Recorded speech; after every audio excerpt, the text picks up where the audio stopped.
begin recording. And folks, it's 2 o'clock. We're going to go ahead and get started with our last segment. It's our last segment of our summer virtual extravaganza. Hard to believe that we've been doing this since June, but our typically Tuesdays and typically Thursdays stuff has come to an end. So as we've got folks joining us, first off, we're joined by Mackenzie Davison, and Mackenzie Davison is the Illinois Beef Association intern, and she's up first. So Mackenzie, as we're getting ready here, you're headed back to Iowa State here in just another week or so. Let's see, you said your internship ends next Friday, and you head back to Iowa State on Saturday. So tell us a little bit about about yourself and what you're doing, and we'll let you take it from there. Yeah, so I'm Mackenzie, as you said. I'm a junior at Iowa State University. I am studying agricultural studies with a minor in journalism and communications. This summer, I've had the opportunity to be the Illinois Beef Association intern. What that consists of, it's been a lot of communication, social media, writing, press releases for the magazine, stuff like that. In the future, I really want to stay on the ag comm side, so that's what I've kind of focused myself towards. Today, I'm going to share a little bit about what IBA has to offer for students in the classroom and teachers for resources. And then can I go ahead and share my screen? The floor is yours. Yep, the floor is yours, Mackenzie. Okay.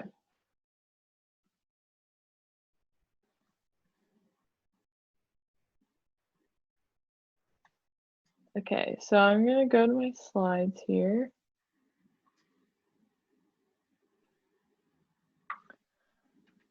So beef in the classroom. So for classroom resources, you can find these on the IBA website. So you'll just visit illinoisbeef.com, and then we click on the COVID-19 tab, and then you can click at home with beef. So I'm just going to show you real quick how we do that. So right here, I'm on our website, and you can scroll down to COVID-19 updates. And that should take you to our COVID-19 tab. And if you scroll down here, beef it's once for dinner at home with beef. And then you can click on this. And this will take you to a bunch of classroom resources. These are provided by Beef It's What's for Dinner, and also the Pennsylvania Beef Council has provided a lot of these. So I'm going to go back to our slides here. So on that website specifically, it has a lot of different activity workbooks. One of those that Beef It's What's for Dinner provides is a coloring book. This one has beef recipes, word search, and different coloring pages along with beef facts on them. It also offers an activity book through Beef It's What's for Dinner. They have crosswords, a My Plate worksheet, a word search, parts of speech, and a cow maze and a word scramble. This one is Meet the Calf. So on these pages, there's different ones. There's coloring, which they can color in the different spaces, addition, subtraction, and numbers.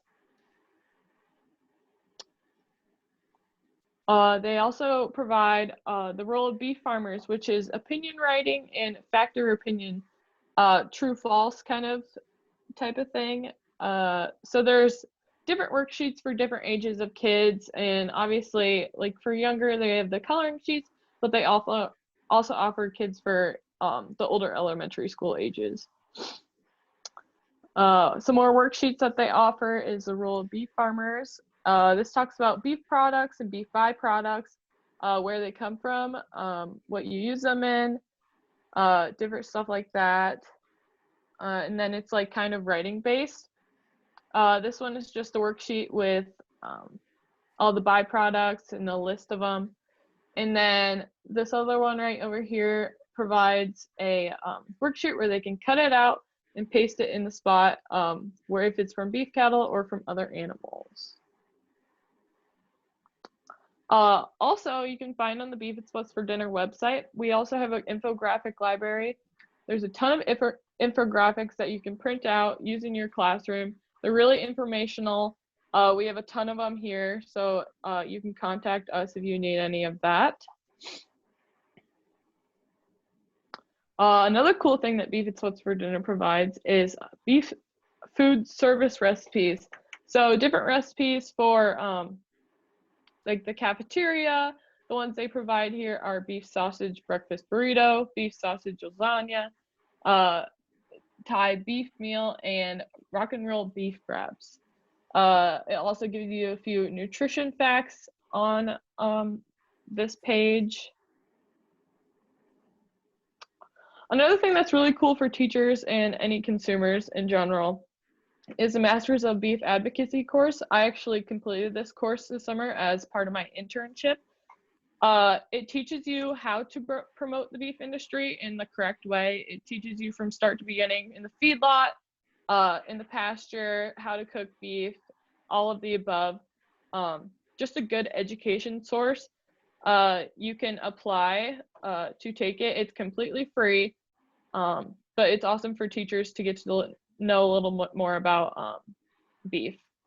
Now, Mackenzie, this is as a free resource. What would you say would be the lowest level that the youngest age that you would want someone to be doing this with? Masters of Beef Advocacy. How old do you really need to be before you're started with this?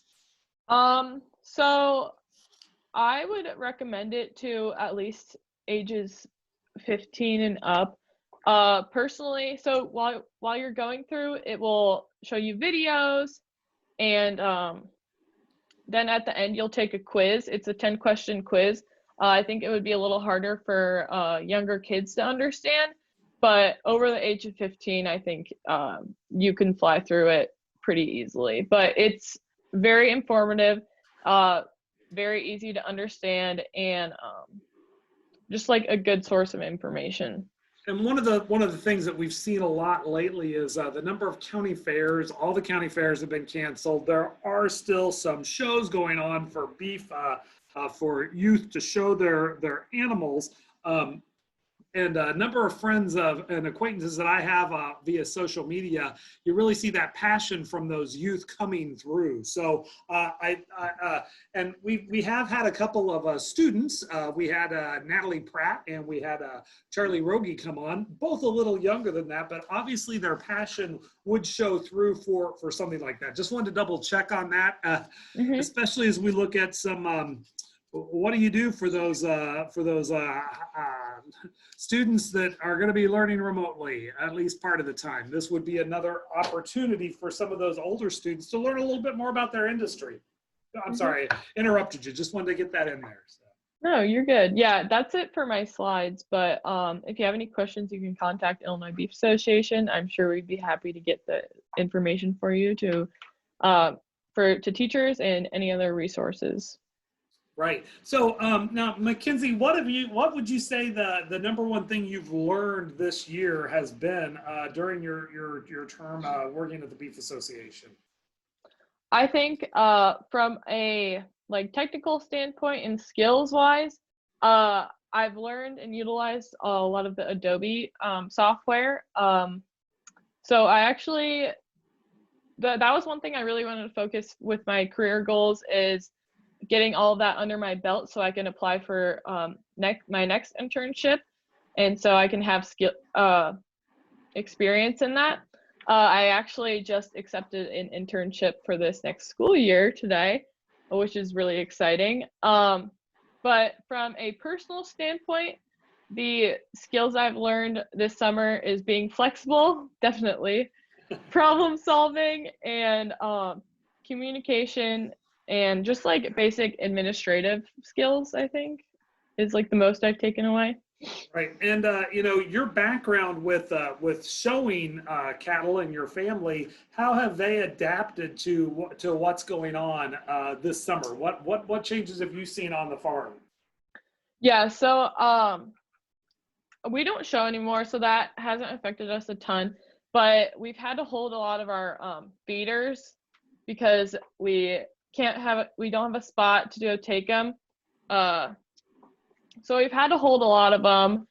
It hasn't affected us a ton because we don't have that big of an operation, but that's been most of it of what it's been.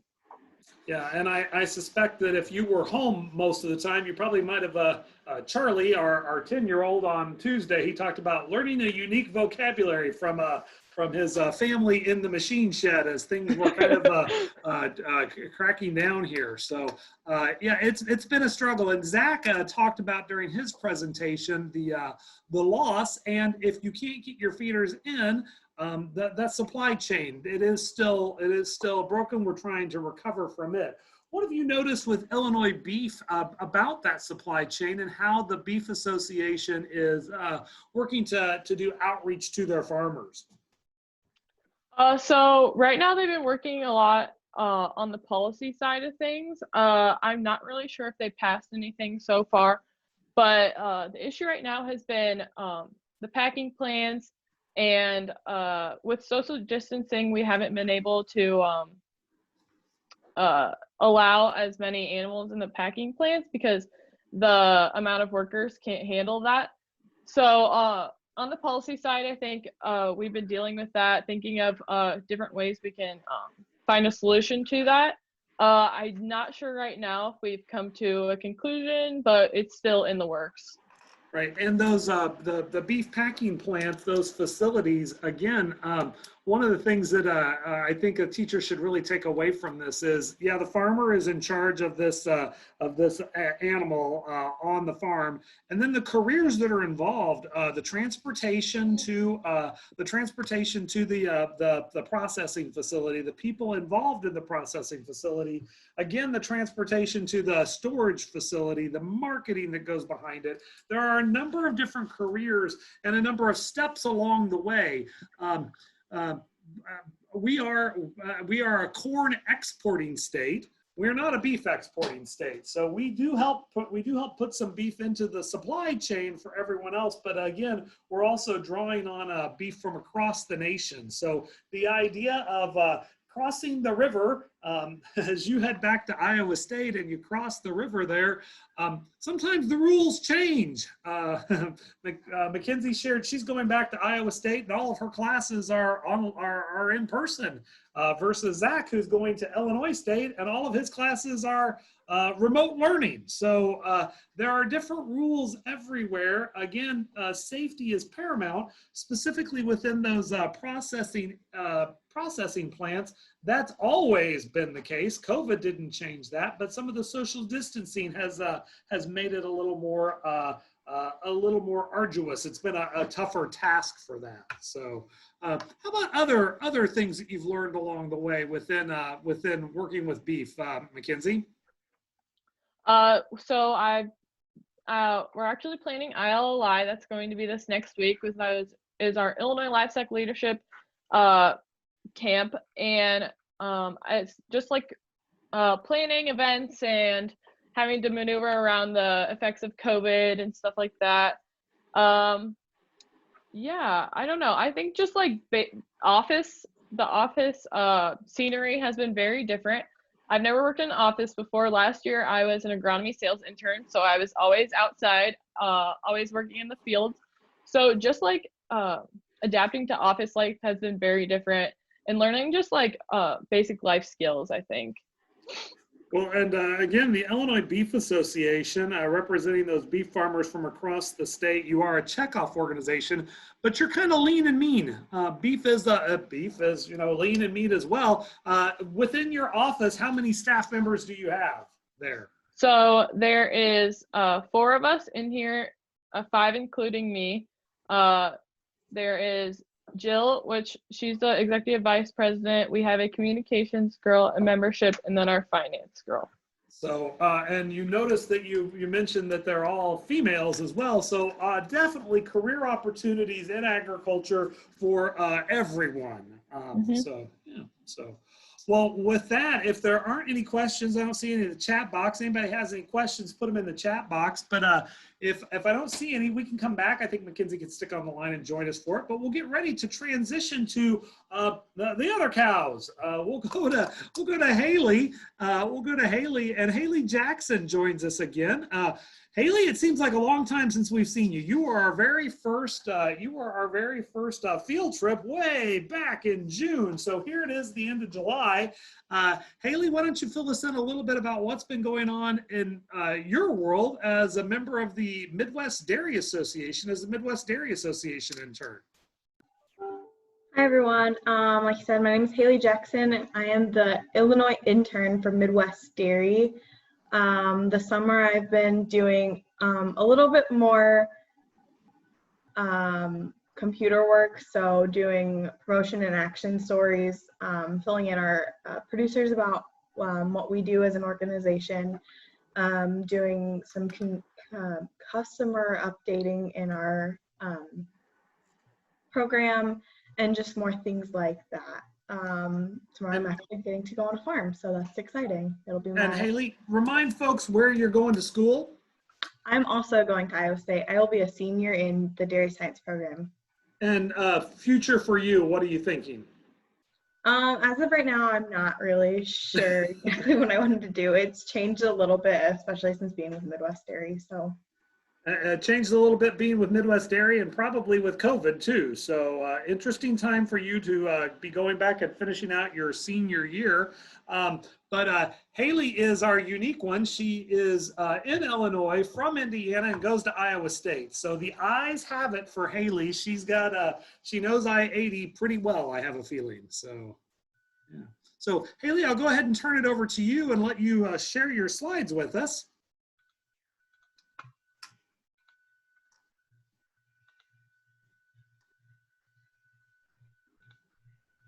are you able to see my screen now? Yep, we got it. You're good.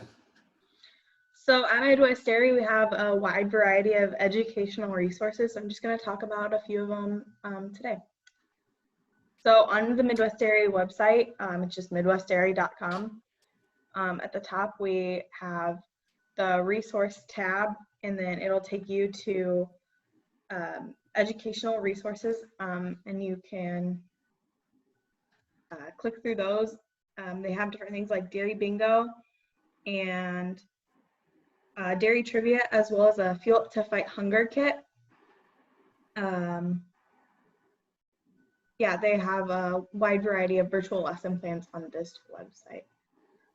Our next one is Discover Dairy. This is an engaging, interactive, cross-curricular education series that meets Common Core standards for math, science, and reading. This lesson series shows upper elementary and middle school students different lesson plans within the, sorry, my notes just disappeared. But it has 5 different lesson plans for all the different age groups. One of them is, to register, you can go to discoverdairy.com and click on register now. It's really easy, and all of the lessons are free to both teachers and others interested in learning more about the dairy industry. So like I said, they have elementary and middle school curriculum with 5 different lesson plans. One of the lesson plans is for the elementary is keeping it fresh. So it provides the learning objectives as well as materials needed, and gives just a general overview of the lesson and allows teachers to kind of make it more personalized to their needs in their classroom. Another one is Making Cows Smile, and this is also at discoverdairy.com. So teachers can assign students videos to watch along with a worksheet to fill out. Teachers can then create an assessment based on questions provided in the lesson, or use lesson 1 worksheet, which if you go to the website, that makes more sense. Lesson 1 worksheet is like the actual name of it. They also have additional activities. There is a compare and contrast writing. They also have the build or draw your own barn from materials around your own house, and a Making Cows Smile ebook, which is very, it kind of summarizes what you'll learn in the videos. So there's also an Adopt a Cow program on the Discover Dairy website. You can start enrolling this year beginning August 1st. So I believe that's Saturday actually.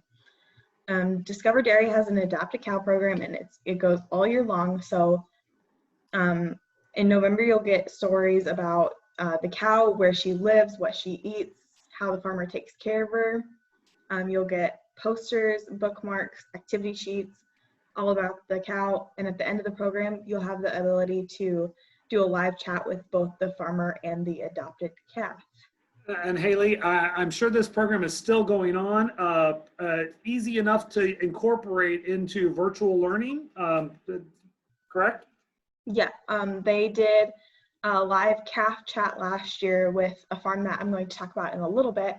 And a lot of the kids, I was looking on the YouTube video about it, and a lot of the kids were talking, oh, that's my calf from the Adopt a Calf program. So they were able to see it that way as well, all virtually.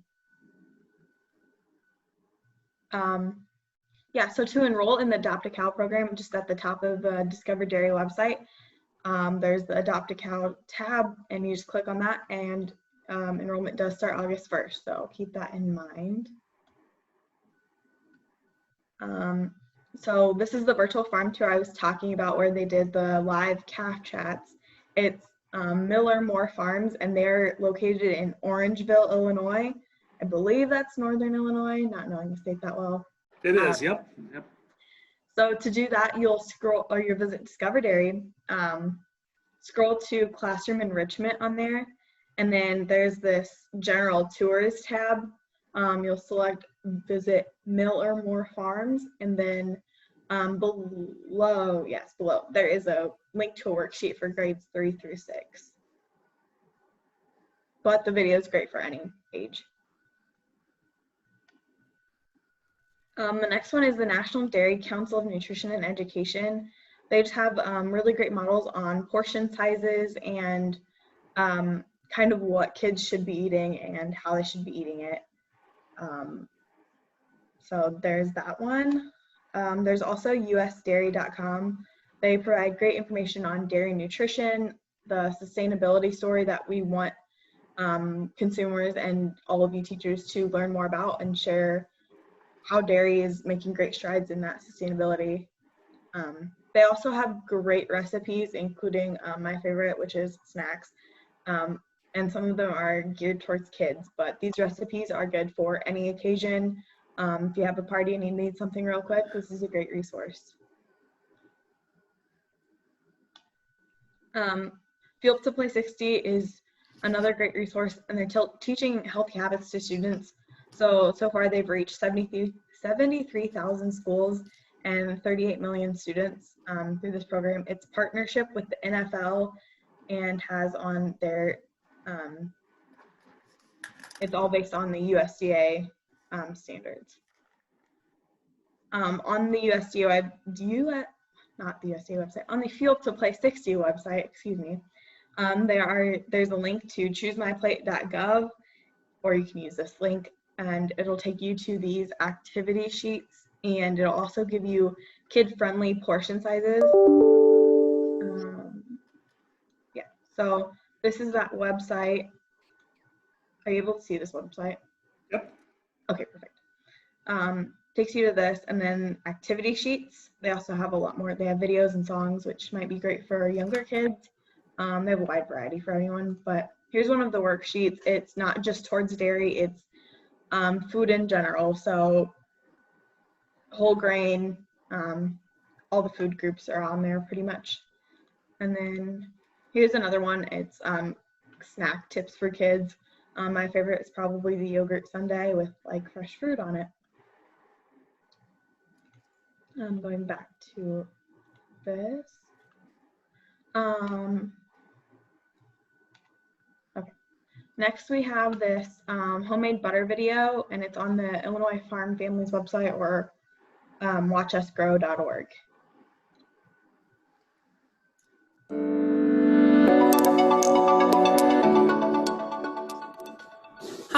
Karen, and this is my daughter, Cassie. And our family owns and operates Bonert Jerseys in East Moline, Illinois. We milk 500 cows 3 times a day, and cow comfort is our #1 priority. Dairy farmers like my family like to celebrate June Dairy Month. And one way we can celebrate June Dairy Month is by making butter from your own kitchen. My daughter Cassie's going to show you the easy process of making butter. Whipping cream is a liquid, and when we make butter, it changes form. Making butter is very easy. First off, you're going to need a glass jar. I'm going to use a baby food jar. Then you need to fill it half full with whipping cream.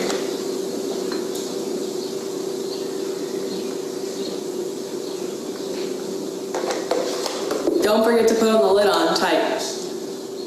Start shaking. You're going to stop shaking when you can't hear the liquid moving around anymore. Shake some more, and some more, and more, and more. And now we made butter.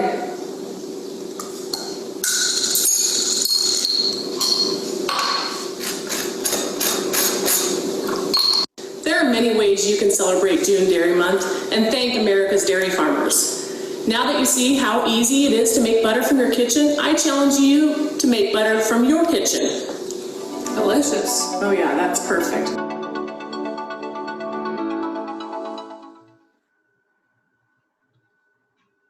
So we also, maybe.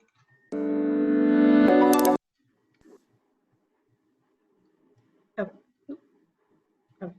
So we've also included the link on their 15-minute homemade ice cream. It's by the same mother-daughter, and here they give you a list of instructions and ingredients. So pretty easy to do, great for kids to do. I actually used to do it in my classrooms.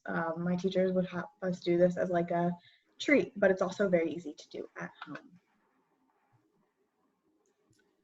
So with that, if you guys have any questions. One thing, Haley, for our teachers out there, those recipes, we're going to be limited in what we can do in classrooms as far as food go. But folks, those recipes from all of our commodity groups are really good activities for you to send home and have the kids do. So much of that virtual stuff, we need to have extra hands-on things. Making the butter, making the ice cream, those would be great family activities to do at home. And again, for the most part, I keep calling it kitchen chemistry stuff that they probably already have a little bit of you might need a special trip to the store to get some cream or something like that, but definitely stuff that you could get at your local grocery store, or have Walmart do the pick and shop for you and pick it up on your way home, so students can do that. And easy enough to turn that butter into an experiment as well. You're gonna get the cream, you get a couple of baby food jars. It's not only the shaking the butter, it's the warming it up, it's the little bit of airspace left at the top to help aerate that butter. Because if you fill that baby food jar up with cream, fill it all the way to the top and put it around an ice pack around it. As you shake it, it's not going to turn to butter. You're just going to get cold. You're going to get cold cream. So what is the experiment behind that? Some of these cool activities to go along with our commodity groups and those recipes can also be used for teachers to send home for their students to do at home. So sorry, I wanted to throw that in there as well, Haley. No, you're good. If you guys have any questions or want me to email this presentation to you so you can have all the links right there, just email me and I'll be glad to do that. Actually, Haley, I'm going to have you send this email to me and we'll put it up on the blog site. So when does your internship ends then next week as well? Mine ends the 13th. So I think it's the 13th. So you've got another week. But if you send this to me that way, if they haven't, we'll put it up on our blog site as well. A couple questions that have been directed to me are, earlier we talked about Zach. He and his boss, Jenny Jackson, had been out with farmers and talking about farmer mental health and kind of some of the stresses that are going along with our pig farmers. One group that we heard a lot about early on during the March shutdown were our dairy farmers. Can you share a little bit about what's going on in the dairy industry as far as I'm not going to quote you on specific numbers or anything like that, but what's going on? Illinois, we are a milk deficit state. We have to import our milk as well. But can you share a little bit about that? And I think I saw Kendra get on there too. Kendra, if you can chime in, I don't want to take anything away from Haley, but just to share with folks about the status of the dairy industry and our farmers, what we're doing to take care of those. Haley, I'll let you start. Yeah, so there in March when everything started happening with COVID, a lot of farms were actually having to dump their milk just because processing plants couldn't handle processing it. They had to follow safety guidelines for their own employees, and so it became very difficult for them to produce as much milk and get it processed and in stores. On the other hand, I know there were a bunch of signs up saying you can only have 1 or 2 gallons of milk at a store because of supply chain. That is actually not true. If you still see them up, please contact someone at Midwest Dairy. But it's not true that there is a milk deficit. Well, in Illinois, there is a milk deficit, but there is no supply chain problem now. But that was very difficult for farmers back when that was all happening. Right, and again, we've talked about supply chain and what happened. We were talking about that back in June. We were talking about it in March, but we have started to see that level out. But it was an issue early on, but now you're starting to see. I haven't seen any of the signs recently, but we are starting to see that level out and product become more available. So, Kendra, if you're on, if you wanted to share anything more about that. Yeah, so Introduce yourself, not Kendra. camera ready, but a part of what the issue was and why milk was being dumped, and to my knowledge, I think there was only one farm who processed their own milk in Illinois that actually had to dump milk, and then they were able to right-size their operation. They got rid of about 20 cows or dried cows off and sent them to pasture. So they were able to get to the point where they didn't have to dump milk anymore. And then they were getting all kinds of requests from the food pantries looking for milk because they weren't able to get it from the suppliers that they normally were. But a lot of what happened in the dairy industry was that these cheese factories, especially in Wisconsin and some of the larger dairy states, were processing cheese for restaurants that were not having near the demand that they had. And so going from 40-pound cheese blocks to a half-pound cheese block that you buy at the grocery store doesn't just happen overnight. There was a lot of packaging issues, and a lot of that I don't think milk has been dumped now for a couple of months. A lot of that was helped by the food boxes that the USDA did. A lot of those factories that were creating restaurant cheese got some of those contracts for those dairy boxes as well as people are starting to eat out more. It'll be interesting to see, as I believe things are probably going to start going backwards, and I think we're going to shut down again, or at least to some extent, to see what happens going forward. But hopefully we learn things through some of the supply chain hiccups that we've had, and we won't have nearly the effect that we had seen before. And folks, this is Kendra Anderson, and Kendra is with Midwest Dairy. She's Haley's boss. Kendra, what's your real title? Sorry. I'm Illinois Farmer Relations. There you go. So just like we had Jenny on with Zach, Haley's supervisor is Kendra. We've worked with her in a number of things. And this is probably more for you, Kendra, than Haley, just given your experience. But we talked a little bit earlier in the pork activity, the pork production, about farmer stress and mental health. A lot of changes going on. Can you talk to that just a little bit from your farmer industry relations perspective? Yeah, so the dairy industry has actually there's been low milk prices now, I would say going on for 5 years. At the beginning of the year, pre-COVID, they were seeing some of the highest milk prices that they had seen since 2014 or 2015. And then COVID hit, where we had a massive surplus of milk just because we had to change our processing.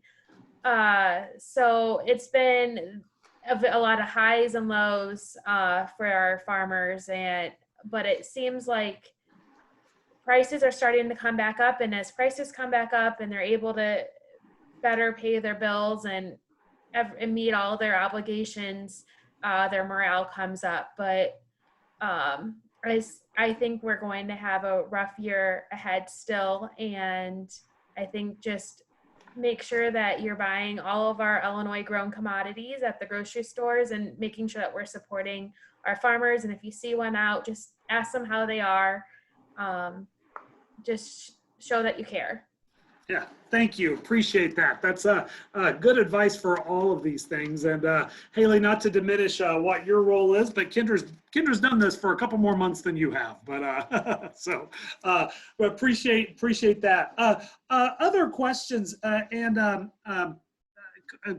while I got Kendra on, I'll ask this as well. But what type of trends do you see for Illinois dairy farmers?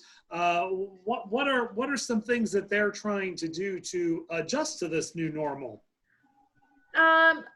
You know, I think long term you're going to see across the dairy industry either farms get larger or pivot to on-farm processing like the Kilguses do in Fairbury or Marcoot's in Greenville. I think that's how farmers are going to be able to stay smaller because of economies of scale that are required in the dairy industry. The dairy industry is a very input heavy, it's labor intensive, feed is expensive, everything in the dairy industry is expensive. A robot is $250,000 if you put a robot in on your farm. So I think you're going to, and labor is a huge issue, both pre and post COVID, probably even more so now because people are a little bit more scared to leave their house. Probably they rely on immigrant labor a lot, and that's not as readily available right now. So I think you're going to see a lot of efficiencies on Illinois dairy farms, putting in more robots and maybe getting larger. Earlier in my session, Kendra, one of the things that we talked about was that idea of migrant labor and immigrant labor and people that are coming in for short periods of time to do this. Labor is a huge issue in agriculture because, first off, it's hard work. One of my favorite summer ag institutes to go and present at is always up in Freeport, and they typically have Doug Block come in and talk about labor and how hard it is for him to actually find people to take good paying jobs, and that's why he's turning to migrant labor sources. Can you talk a little bit about migrant labor and what you see within the dairy industry there? Yeah.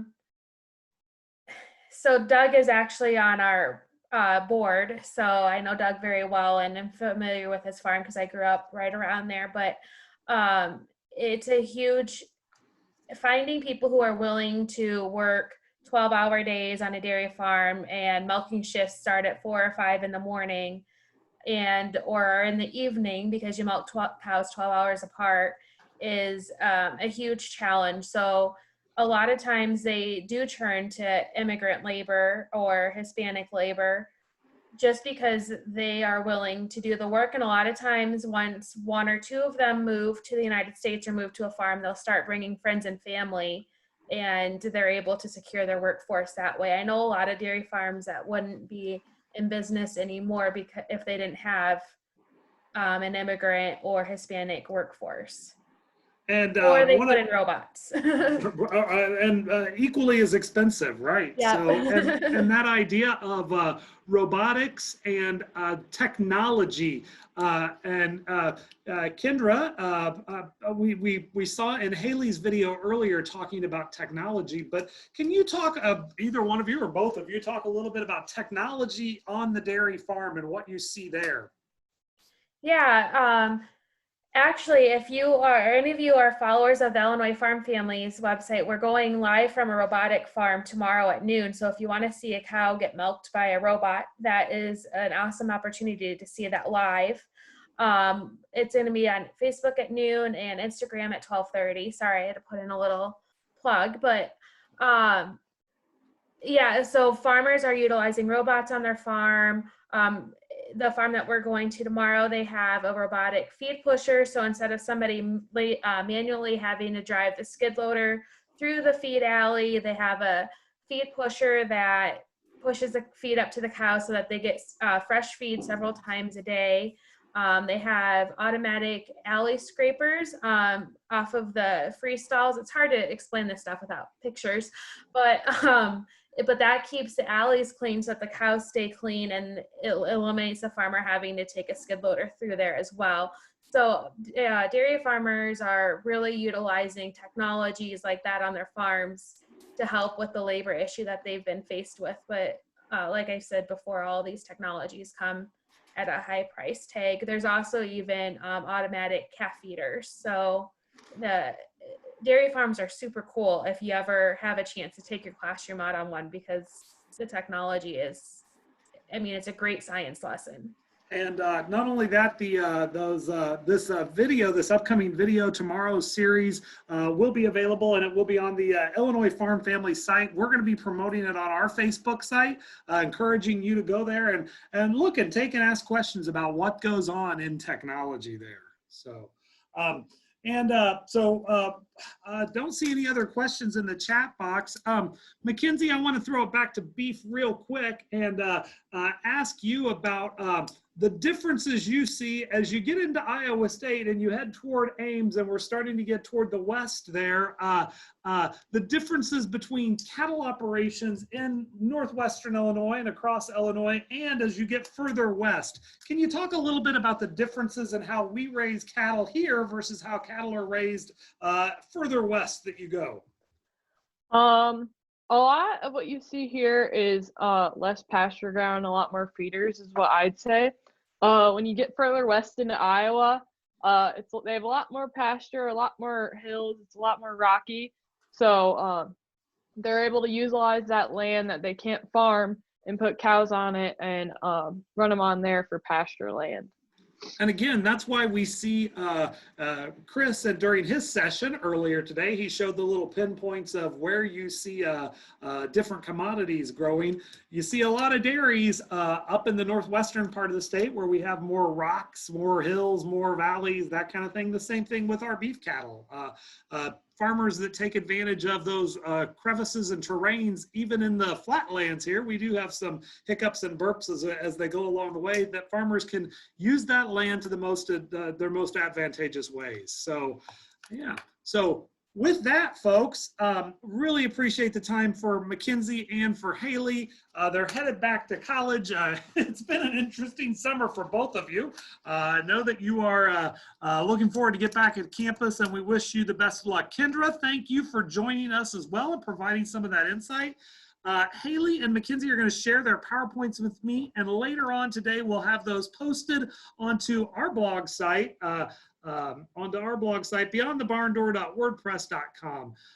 Folks, with that, we will be promoting the Illinois Farm Families. They've been taking over Farmer Fridays and doing different activities throughout the summer. Those are going to continue. And I ask that you follow that website as well as you learn more about farmers and the environment. We're doing some specials on pollinators and some specials on carbon sequestration. I've learned more about carbon sequestration in the last month and a half than I ever thought I'd know. So again, that idea of the environment and where it comes from.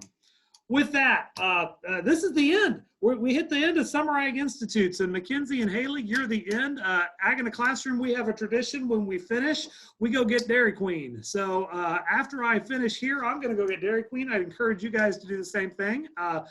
Good dairy product there, Kendra. So I'm gonna, and the chocolate, I'm sure the chocolate that I'm gonna have in my drumstick blizzard comes from somewhere on a farm with soybean oil, and we can talk all about it. But to the folks that have joined us, we thank you very much for being with us through the month of June and July. Wish you good luck as you go back to school. Thanks again, guys. Look for this that is coming up, and it'll be on our website shortly. So thanks and good luck. Thank you. Bye, guys.